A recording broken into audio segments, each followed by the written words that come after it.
American. I yield back. The gentleman reserves. The gentleman from Massachusetts. Thank you, Madam Speaker. Let me yield 2 minutes to the gentleman from Texas, Congressman Doggett, who has been a real leader on this issue as well. The gentleman from Texas is recognized. The day after Russia invaded Ukraine, I introduced the centerpiece of today's legislation with Congressman Blumenauer. It denied Russia preferential trade treatment and would expel it from the World Trade Organization. At that time, 3 weeks ago, there was hope that economic sanctions like this might limit the extent of Putin's brutal aggression. Now we've seen that economic sanctions are having no immediate impact to limit the slaughter from Putin's war of annihilation against Ukraine.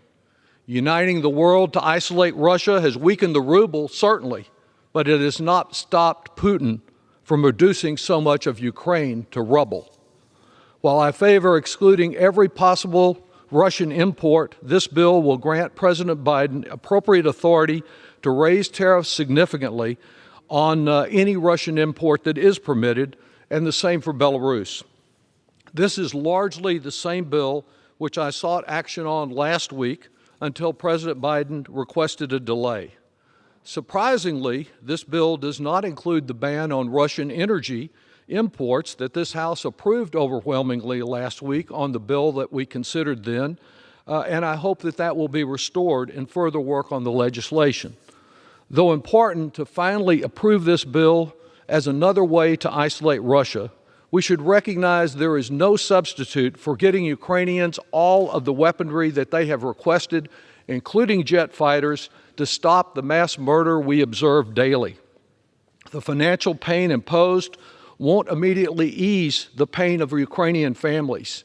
They are paying in blood while we pay in dollars, but it is one way for us to hold Putin accountable and to act in solidarity with them.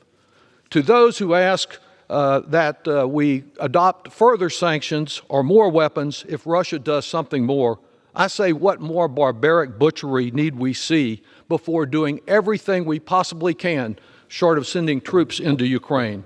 The time to do everything is now.